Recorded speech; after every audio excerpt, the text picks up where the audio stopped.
నేను మీ కాల చేతులలో కాలు పట్టుకొని నీళ్ళు పట్టుకొచ్చాడు కాదు.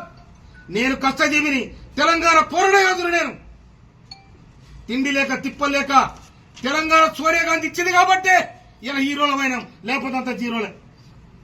అందుకోసమైన సోనియా గాంధీ ఎందుకోసం ఇచ్చింది? మా మీద పెత్తనం చేయాలని మీకు ఇయ్యలే. మీ అంతా మీరు బతుకుని మీ రాజ్యం మీరు చేసుకోండి. వాడు ఎస్సీలు ఉంటే వానికి ఎవరికి అవకాశం వాడు చేసుకోమని చెప్పారు. కానీ ఇలా మా మీద మీ పెత్తనం ఏంటి? మా మీద మీజులు ఏంటిది?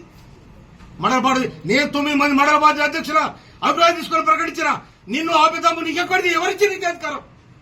ఎవరిచ్చి నీకు? మళ్ళీ ఏలు పెడితే బరికి రావాలని కూడా హెచ్చరిస్తున్నాను. అందుకోసమని ఇక్కడ వచ్చిన అన్నదమ్ములకు, అక్క చెల్లెలకు నేను హృదయపూర్వక నమస్కారం తెలియజేస్తాను. నేను భయపడేది ఒక్క తుంగతుర్తి ప్రజానీకానికి, అన్నదమ్ములకు, అక్క చెల్లెలకు. నేను ఎక్కడ భయపడను. నాకు ఓట్లేసి నాకు బ్రహ్మరథం బట్టి మా మందిర సమయంలో ఇవాళ నేను లంబడి తండలు పోతే అక్క చెల్లెలు నాకు ఆరదు బట్టి అన్నం పెట్టే సందర్భాలు.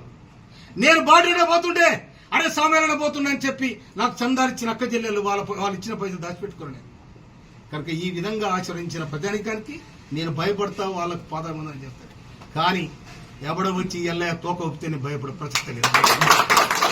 ఈ తోకలు గీకలు నాకేం చేస్తలేవు. ఇవాళ ఎల్లుడైనా వచ్చింది, ఏళ్ళలో వాన బంధ అనేది గాలి వస్తుంది. ఈ తుంగతుర్తికి ఎక్కడి నుంచో అడవైన గాలి కూడా వస్తుంది. తుంగతుర్తికి ఎక్కడి నుంచో అడవైన గాలి, చీపురు బొంతలు, చీపురు కట్టలు యాంచలు వస్తున్నాయి. ఆ అగ్గిపుల్ల తీసి పెడతానని కూడా తెలుసు. అందుకోసమే నేను మాదిగ జాతి తెరువు వస్తే మా దప్పు మోగుద్ది, మా చిర్ర మోగుద్ది, మా చిచ్క మోగుద్ది, మా పనికత్తులు వేస్తే ఎక్కబడతాయి.